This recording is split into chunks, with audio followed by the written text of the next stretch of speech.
O'zimizni milliy matodan tikilgan 100% qo'l mehnati bilan boyitilgan ushbu eksklyuziv nimchani siz ham modellashtirishni o'rganishni xohlasangiz, ushbu videoni oxirigacha ko'ring va men sizga buni to'lig'icha o'rgataman. Demak, ushbu nimchani oldi asos andozasi va boksiga tushgan baska qismi. Demak, bu yerda ham tepa ko'krak vitichkani yon ko'krak vitichkaga ko'chirib olamiz. Bu ko'krak vitichkani qirqib olgandan keyin esa tepa ko'krak vitichkani yopib modellashtirib olamiz va undan keyin esa albatta vitichkalar o'z o'rnida qoladi va bu vitichkalarni yedirib tikib olamiz. Adras matosini chiroyli gullarni taxlagan holatda matoga qo'yib chok haqalari bilan birga bichib olasizlar va asos andozani beldan pastki baska qismi esa demak uzunligi xohishga qarab 15 yoki 20 sm ni tashkil qiladi. Baska qismini oldi qismida esa ozgina ovallik mavjud va mana shuni o'zimiz xohishga ko'ra chizib qirqib olamiz.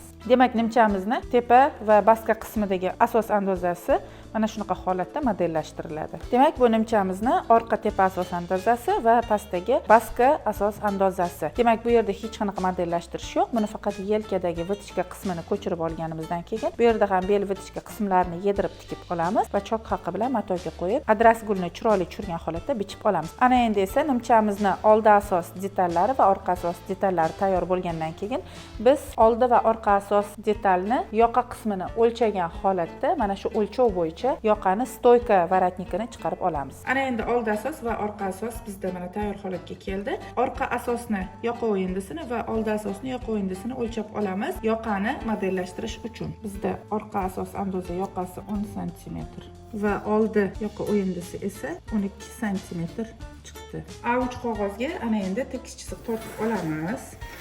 Yoqani chizishni boshlaymiz. Bu tarafdan 90 gradus tepaga chiziq tortamiz. Buklovda bo'ladi yoqamiz, tekis chiziq 90 gradusga chizib olamiz.